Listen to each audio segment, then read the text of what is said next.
Rise up!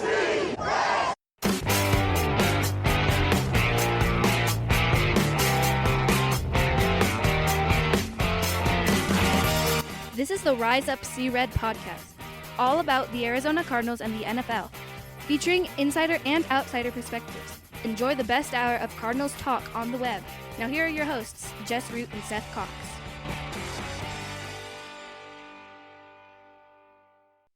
Hello, Arizona Cardinals fans, and welcome to the latest edition of the Rise Up See Red podcast about our Cardinals talk on the web. I'm your host, Jess Root from CardsWire.com, USA Today's NFL Wire site that covers, of course, your Arizona Cardinals. And episode 732, we get to review the Cardinals' latest loss, a 26-19 defeat to the Atlanta Falcons in their final home game of the season at State Farm Stadium. And with me to talk about that loss is Seth Cox from RevengeOfTheBirds.com, SB Nation's Arizona Cardinals site. Seth, oh, another loss. And I mean, what can we say at this point, man? What can we say about this point? They've lost 7 in a row. They're 3-12.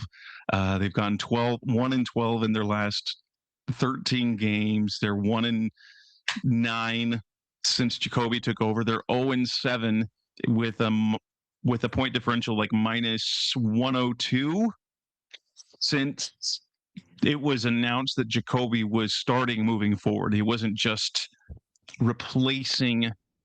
He wasn't just holding court for Kyler. And for the fifth straight game, the offense failed to score more than 20 points. What a game, man.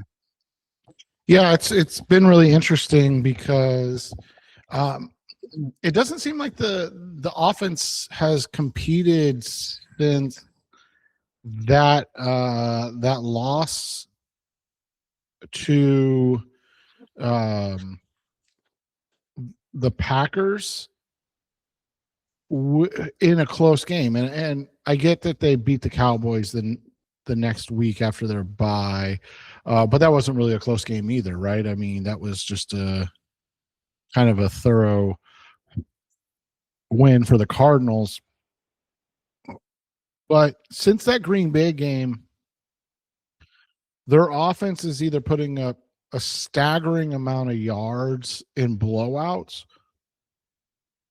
and scoring about 21 points a game, or they're putting up less than 20 points in games that are competitive. And I mean, we've seen it in the loss to Jacksonville. The offense only scored 17 points, and in the next week in the loss to Tampa Bay, the offense scored 17 points.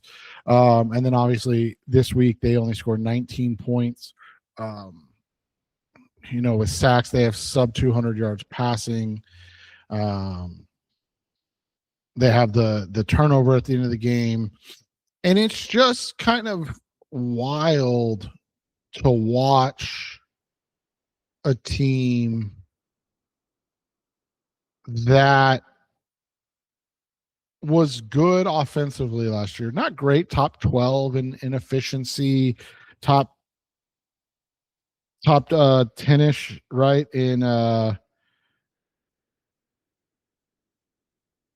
in rushing metrics. Like they had a good enough offense, and we were just kind of waiting for the defense to come along, and now it's both sides of the ball. Bad. Like literally everything's bad now at this point. And now the special teams as well, right, is just completely falling off a cliff. Yeah, it was for me. It was in terms of reacting to the game, it felt very predictable. Yeah, they started better offensively, but because they weren't getting touchdowns, and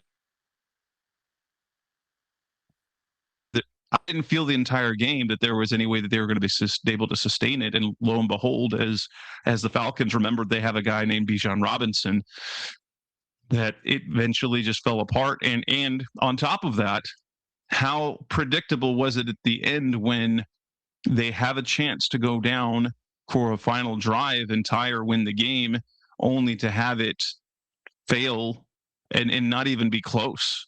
It's just, this was, and even though they looked better, especially at the beginning of the game, and they were playing a Falcons team that frankly isn't that good, the way the game played out was incredibly predictable in a lot of ways. Yeah, it really did. And it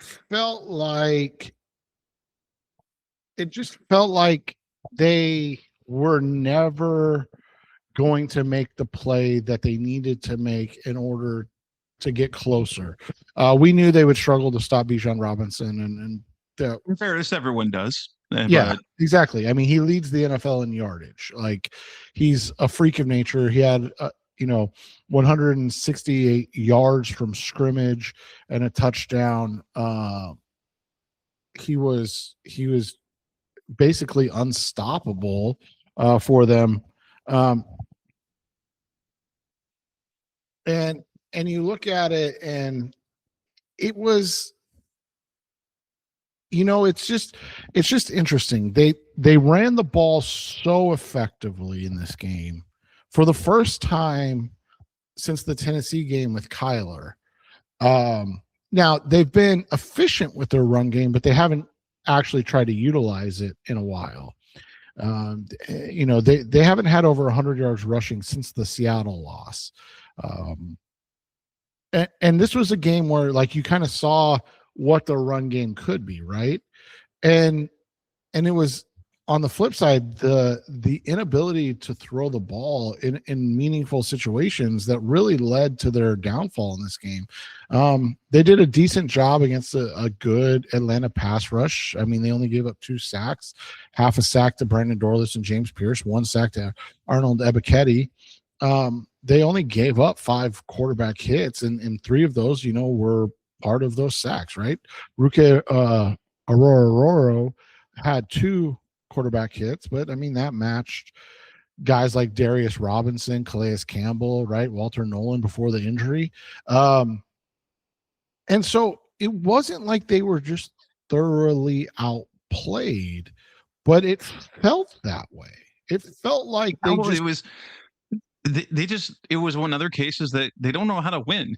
They have no idea. They only know how to lose. And so if they're not getting the doors blown off of them, like, even if they play well overall, like, to start, it's inevitable. They're going to, they can't sustain offensive success, and their defense is really just not good.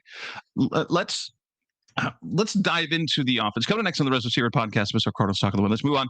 Let's actually talk about the offensive play, because there was some good stuff. There was stuff that there's concern. That's coming next on the Res of Sierra. We're back on the Rise of Sierra podcast, Best Our Cardinals Talk on the Web. Talk about the offensive play. This is the first game where you can say that Jacoby didn't play well, and it was different in the fact that the Trey McBride was basically taken out of the game. In terms of Atlanta decided, hey, we're not going to let Trey McBride dominate us.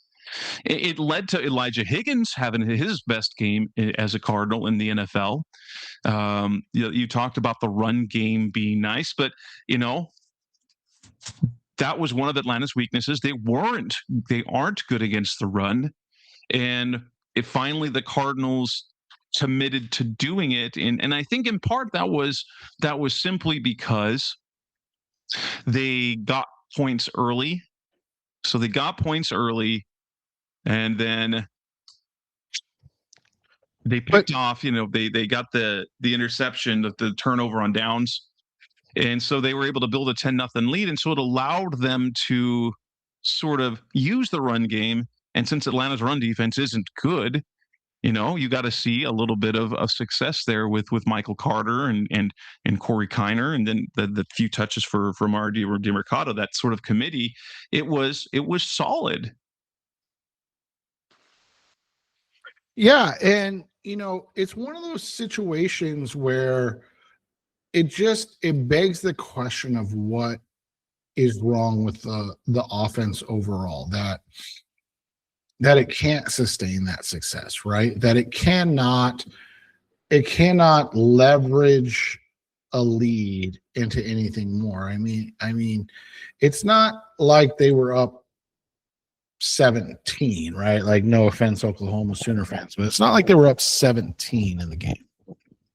But they did have a lead. They had a 10-0 lead at one point, 10-3 lead, 13-3 lead, and a 16-10 lead. And then it was just, again, the inability to like make things matter, right? You look at it, and I know people will be like, well, Chad Ryland missed a bunch of field goals. Okay, yeah, I agree. He missed some field goals. He missed a 50-yarder. That's tough for anyone. I get it. But again, you look at the scoring. We can be honest here. This is a safe area. They got completely lucky on that touchdown catch by Michael Wilson. That wasn't a great play by Michael Wilson. As much as Michael Wilson has played great at times, that Michael Wilson didn't do anything. Michael Wilson was lucky that was on his back. Yeah, on his back.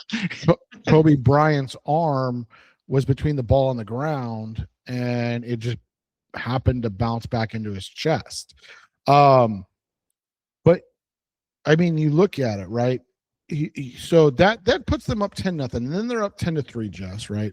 And you look at it, and you've got the typical Cardinals drive.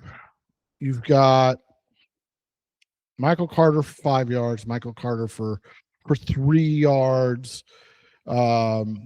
Michael Carter loses a yard, so it's like, okay, we got to pass, right? And then we get a John Gaines penalty. So now we're sitting at 3rd and 10, and they surprise him, bust a run up the middle 9 yards. It's like, hey, let's kick a field goal. Ryland makes the 51-yard field goal, and it's like, okay. 13-3, and what happens? Well, Kirk Cousins, 41 yards to Bijan Robinson. Bijan Robinson 11 yards, and then Bijan Robinson for 13 yards. Bijan Robinson has 65 yards on 3 touches for a touchdown. So the Cardinals get the ball back. And again, you look at this. Corey Kiner, 4 yards. Corey Kiner, 7 yards.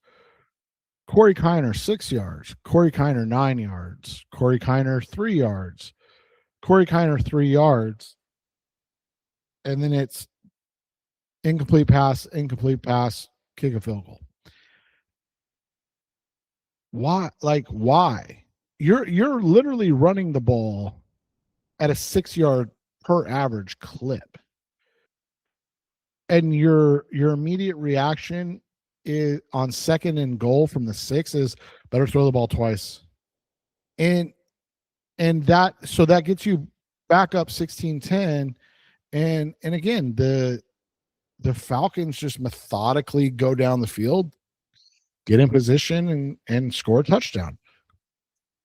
The Falcons, it's tied at halftime because of Calais Campbell's terrific effort. And you come out of the half, it's not a great start to the half. You give up a 7.5-minute drive. But again, you hold them to a field goal. Okay, so you're just down a field goal, 19-16. You're like, all right, they're in a good spot. Like, that's not bad. And again, you come out and it's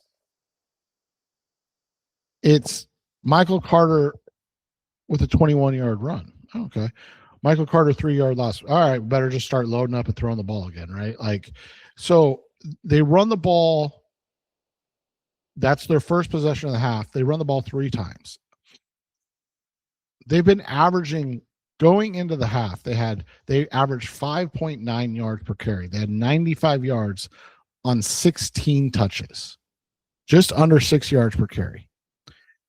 They come out, they run the ball on 3 plays. They gain 17 yards.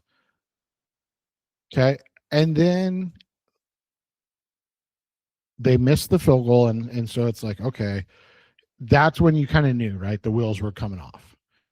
For me, it's when Ryland missed the halftime, the one to go into half, because they gave up the touchdown, but they did a good job of getting into field goal range, only for Ryland to miss another, half-ending field goal. He's done that before this year. Though they missed that field goal, I'm like, oh, here it goes. And then they miss it again. You're like, they're done. They're done. It was literally at that time, I'm like, they're done. They're not good. Like, there's no way they can come back from this. And they did it. And they did it. No, but here's the thing that gets me, Jess. Okay, so they had all that success running the ball the first half and their first possession of the second half. They go down 25-16 or 26-16. There's over 12 minutes left in the game. They go 3 and out trying to throw the ball. Okay, they get a stop. I mean, something that we haven't seen, but they do it. They get a stop. They run the ball twice for 10 yards. Okay. And this is what kills me, Jess. Okay. They get the ball back with 7.5 minutes left. They only run the ball twice for 10 yards. They're down 10 points. So you're like, okay, kind of makes some sense, I guess. And they somehow run 3 minutes of clock time off because even though they throw the ball 7 times on that drive. By the way, Jess, they had the ball at the 50 and they threw the ball 7 times. There was no penalties. They ran the ball twice for 10 yards and they threw the ball 7 times and didn't score. And then again, they get a stop. There's 2 minutes to go. They run the ball once for 5 yards, and I guess because they don't have timeouts and there's under 2 minutes that they can't run the ball anymore. Like, here, I get it. Like, you're trying to tout your passing game and the fact that Jacoby Brissett leads the NFL in passing yards and passing attempts and completions and first downs and touchdowns since he took over as the starter. Yeah, he's 1-9, and you can really equate the offense going to hell when you're like, hey, we're just going to let Jacoby air the ball out. Like, yeah, they put up a lot of yardage, but they scored they scored 3 points in the second half against a bad, I mean, it's definitely average at best defense. They were running the ball at a 6 yards per carry clip, and they were like, we'll run the ball 6 more times in this half. We'll gain 37 more yards. But you know what we will do? We'll let Jacoby Brissett throw the ball 20 times this half. Because that's a formula that's worked in wins. Like, that's what I just can't grasp. Like, I can't comprehend. Is it? You can't look at it and go, well, it wasn't working, because it clearly was working. I mean, it was clearly working a lot, and they just were like, we're just gonna keep going, right? Like. I don't understand where the change on the offense went, because you were having success. You weren't down when you abandoned the run. I mean, you were, but you were down 3 points. Yeah, it's like they don't know what to do if they can't get Trey McBride the football. And it was the first game that we haven't had a monster game from either McBride or Michael Wilson or Marvin Harrison. But that was cool to see, because like Elijah Higgins showed, because he is a former receiver. He was a receiver when he was in college at Stanford. It was good to see that he can produce in lieu of McBride, but McBride didn't do much. And I'll add another part is that McBride also failed to make a play in their second to last drive. There was that throw to the end zone. That's a ball he should have caught, and he didn't get it. And maybe it was in part because of the lack of rhythm, because he was targeted 8 times, only had the 4 catches. He had a streak end. Michael Wilson only targeted 3 times. Marv played a little bit, and he was targeted 3 times. Everyone talks about the throw to the end zone, and 100%, like, he should catch that. But it was also very, like, it's really hard to hold on to a ball that another player has gotten his hands on. And AJ Terrell, he got his hands on that play. And so, but it just showed, and it's like the Cardinals are not doing Marvin any favors with the way they play him. And yes, they were easing him big back in, and they need the help at the receiver position. But this is the first game that they just didn't get any receiver production really at all, because he had 2 for 52 for Wilson, he had 1 for 14 for Marv, he had 2 for 19 for Weaver, and the 32-yard touchdown to Wilson, like you said, like talked about, was a fluke.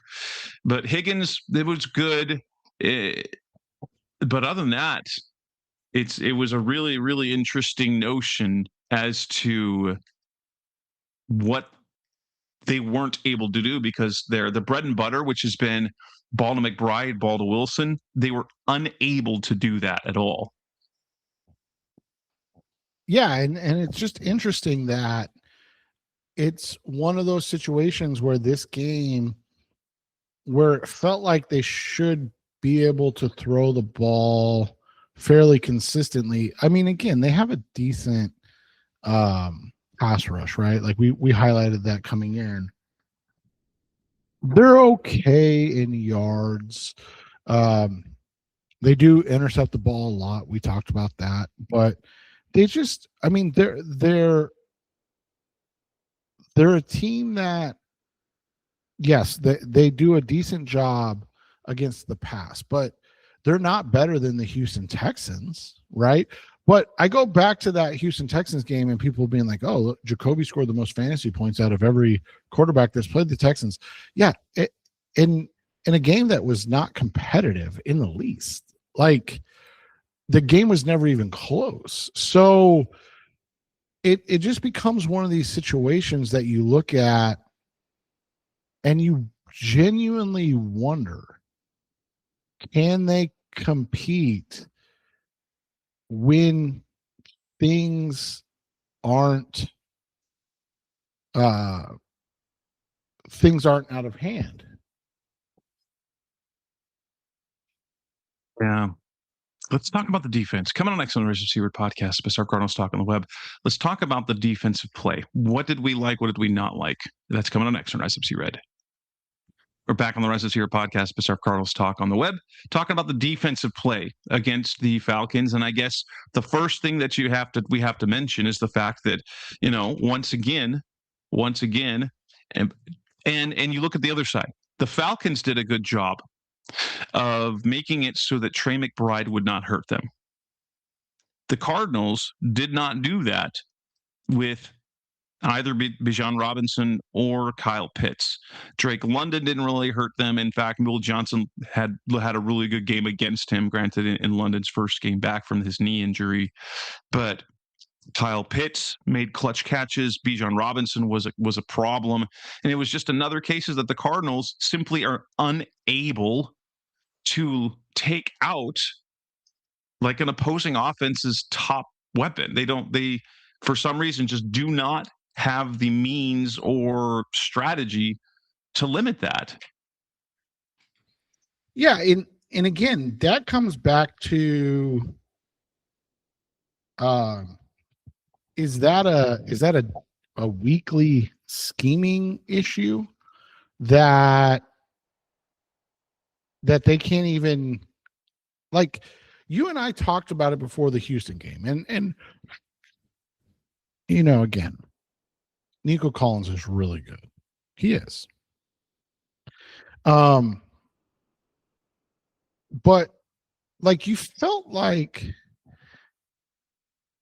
hey, can we put up a fight against Nico Collins? And it was the second play of the game, right? Second or third play of the game. And the answer was no, we can't. And you're like, hold on, wait a second. What is happening right now, right? Like, you knew that they were going to come out and target him, and it almost seemed like you were just like, what are you going to do? And then you go to this game, and again, we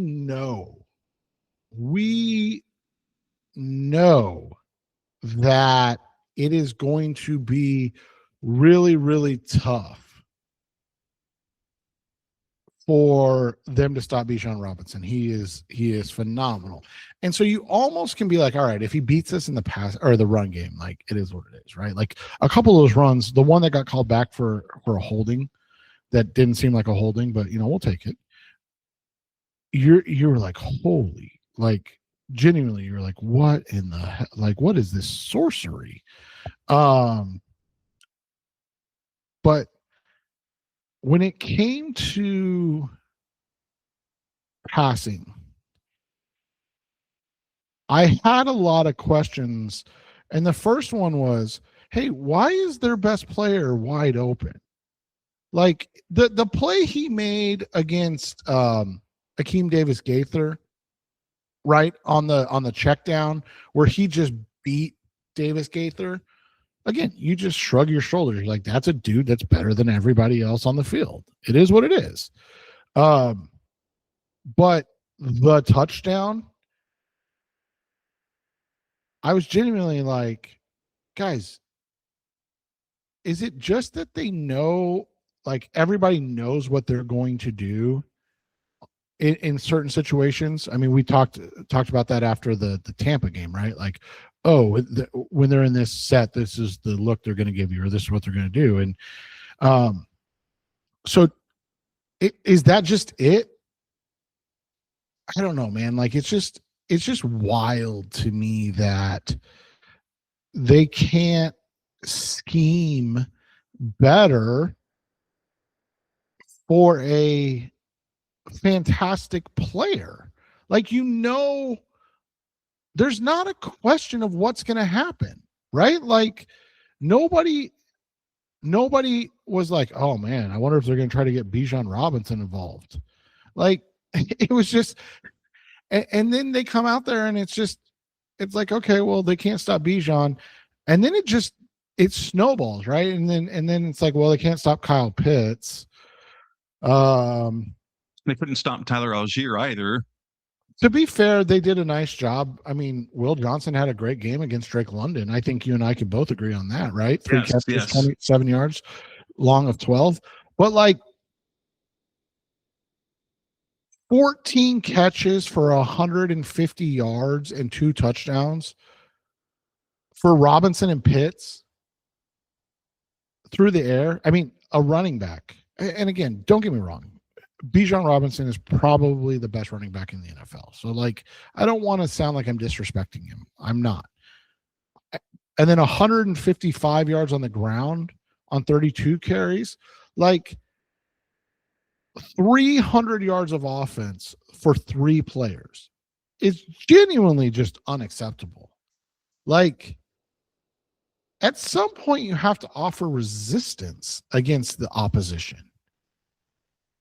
And there was, in one sense, though, I mean, Darius Robinson did have his most productive game that we've seen from him, the most active, filled the stat sheets. But it also came in a game where the defense was, again, just not good. Right. It wasn't good, but this was by far not, and this is, a sad statement, but it's also not one of their worst performances of the last couple of weeks, right? Like, they actually did a nice job against the Falcons rushing attack. I know I said that they gave up 155 yards rushing on 32 carries, but like, think about it. The Falcons made it their game plan to come out and run the ball against the Cardinals, and they were just under or slightly over 5 yards a carry. I mean, that's not a bad game from what we've seen for the Cardinals, right? Like, we've seen much, much worse. And there were 2 positives. Is that in the fourth quarter they came away with 2 stops. They had the fumble recovery on, basically it was 2 turnover on downs, I guess, wasn't it? Yeah, the fumble on fourth down and then the turnover on downs in the fourth quarter. But they came away with 2 stops in the fourth quarter, something that our defense just has not done And so, I guess you look at it and say it was only a 7-point loss instead of one of their 40 burgers that they've given up in the last 7 games. And so it was more encouraging, but yeah, it's interesting. Let's talk more. Coming next to the rest of your podcast, Bizarre Cardinals Talking Love. We got the mishmash of thing, injuries, Kyler Murray, and the Pro Bowl. That's coming next on Rise Up Sea Red. We're back on the Rise Up Sea Red podcast, Bizarre Cardinals Talking on the web. What can we do? What can we say about this injury situation that the Cardinals have had this year? They've got the most players. They're one player shy of the limit. Like if they put 2 players on IR, they're going to this week. They can't fill their roster or their practice squad without basically cutting someone. Garrett Williams, what an unlucky year this has been for him. After last year's fantastic year, he goes on IR for 5 weeks to miss a game with the knee, and then having his Achilles pop. And that means Garrett Williams next year is not a guy you can count on till late in the year.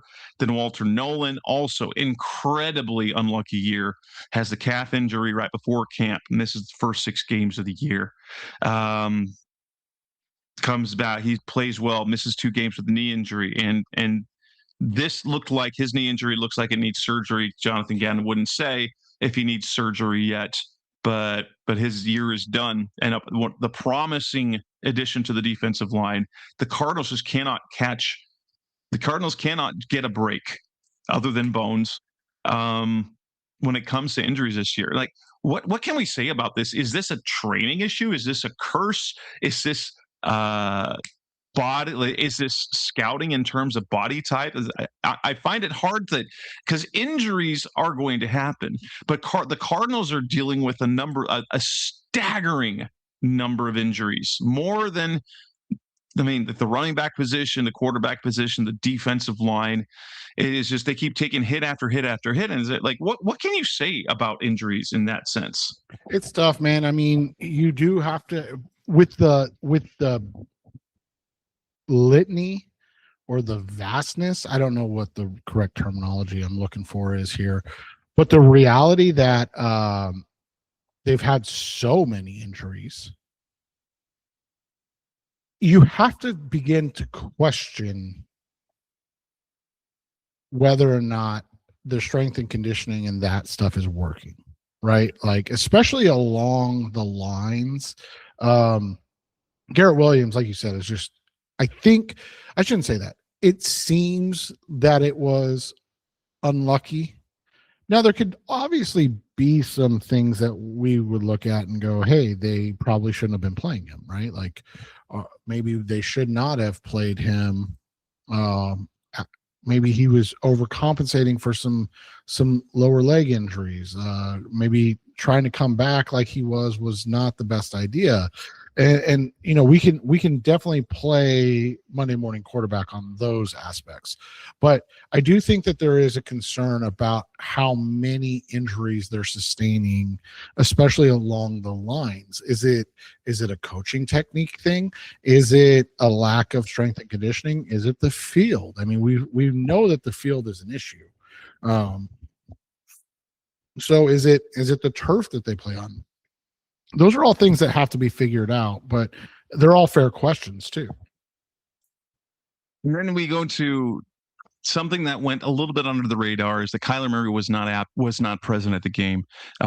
Made a little bit of a noise last week with an Instagram post where he seemed to be, on a boat, just chilling. And he wasn't at the game, but he was at the Oklahoma playoff game the night before. Josh Weinfuss reported that sources told him that Kyler was ill, which is why he wasn't at the game. But at this point of the year, doesn't it simply feel like Kyler's done? And my guess, if this is the case, maybe the team asked him to not be around. I mean, that's obviously a possibility, especially with what we've seen with this organization, and they're a bit of a crap show. It's an unfortunate ending to otherwise, it in an otherwise, average, probably slightly disappointing era. But I go back to the questions I've had on a lot of things, and we can again go over this, I think, more um, once all the dust has settled and everybody's kind of moved on, because there are some actual questions that I think need to be answered. But yeah, it just seems like it seems like it's a separation right before the divorce. Does that make sense? Wow. It's yeah, I don't know what to think about that. Like, I don't blame Kyler. Like, if he just wasn't there, I don't blame him, because he's been there for meetings and things like that. You hear the reports. Maybe he was sick. Maybe he was a little not well after after the playoff game, and it's simple as that. But it feels like that the end is coming, and it wasn't just it kind of coincided when it really was when Gannon came out and said that Kyler wouldn't be coming off of IR. Yeah, I mean, it felt like it from that point on, right? Like it was kind of over. And they keep saying that he's just not progressing, he's not healthy, but then you see Kyler sort of disappearing. You're like, yeah. That's.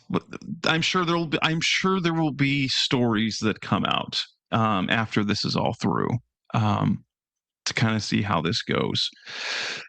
There is one other thing, and that is the Pro Bowl announcements. But by the way, I did not know. Like, it's never been announced in the morning before.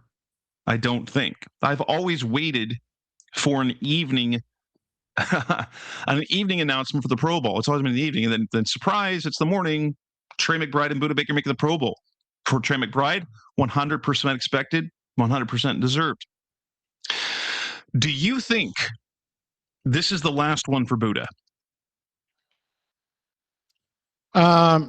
In Arizona. That's how I would look at it. In Arizona, I think he could go play somewhere else and have it, but this might have been his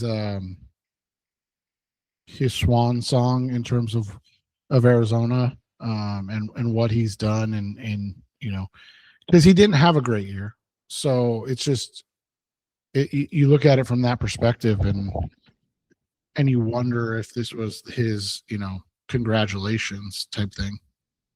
That great players that they almost always make one extra Pro Bowl than they should. And that's because it's fan votes, it's player votes, it's coach votes. And Budda does have an incredible amount of respect. They have to scheme for him. And I'll say this, at safety, I think what really helped him was the fact that he made it as a special teamer as a rookie. So he was all like, people knew who he was. Yeah. And then after that, like, once you've got a Pro Bowl to your name, then it's easy to get voted in and to be selected. And people like to downplay the Pro Bowl and the Pro Bowl games. I honestly love that, how it's done, because all the other awards are writer voted. I mean, as a writer myself, like, sure, but when you get fans, coaches, and players, you're getting a really good mix. And I like that for type of all-star type thing. But like, you wonder how, because Budda has reached the status, he's now tied with Patrick Peterson and Larry Wilson for the second most Pro Bowl selections, behind Larry Fitzgerald, who was 11. I don't think anyone's going to even come close to that in Cardinals history ever again. But it was after that 8th one that things sort of fell for Pat. Obviously, Budda is still under contract. Jalen Thompson's is not after this year. But like, how long is this going to go? Like, Budda's a great guy to have on the team. He's a finalist for the Art Rudy Sportsmanship Award again. It's just you hope that it can continue going, but you wonder at this point, is this the last one? And maybe he bounces back and has a good year a big year again, like he did last year. Because last year he was incredible, incredibly productive. But like we know it can't last forever, especially the way he plays. No, and you and I were texting back and forth, and I, again, I love Buddha's play style. I love Rabbit's play style. I've had these conversations before. The thing that people have to understand, and it's really difficult for people to understand, is just how hard it is to maintain that style and level of play at that size. It's just really, really difficult because of their size for them to. Your body's not meant to do that. It will break down. It does. And that's, that's the thing. So, the thing that has made Buddha special is he's able to really understand how to work that and do that at the right pace. And our boy Rabbit, love him to death. Like one of my favorite young players, not able to do that right now. Like he is like another version of Buddha Baker, but he's more like the way you said it, he's more reckless about it. Yeah. Like Buddha doesn't he plays like he puts his body in line. He's not afraid of hitting, but he also has really great technique about it. He has great instincts. He has great closing speed, and when he makes impact, but he also, except for the one time a couple of years when he got the knee to the helmet, he's really good about putting shoulder to the thigh pad. And he really is. And it's just he's such a pleasure to watch play. And so it just makes it really difficult to see him have struggled as much as he did this year at times. Yeah. But I mean, let's go. It's hard to play. Dude, it's so difficult to see for guys to maintain for that long. It's just so hard. And to try and maintain that on a team that's playing like this. Oh yeah, that's a fair point too. So it's hard to do that because and so So with that, we'll wrap up this edition of the Rise of Seared podcast of our Cardinals Talk on the Web, our last show before Christmas Day.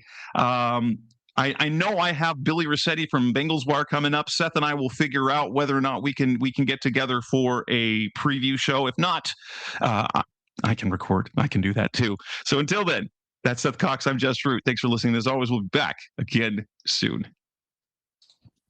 Thanks for listening to the latest edition of the Rise Up, See Red podcast. Listen to previous episodes and subscribe to the show on Apple Podcasts, Stitcher Radio, Audioboom, or many other podcast platforms so shows are delivered directly to your mobile device. Please give the show a 5-star rating and always support the sponsors who support the show. We'll be back soon for the best hour of Cardinals talk on the web. Rise up, Red Sea, be Red, See Red, and of course, Rise Up, See Red.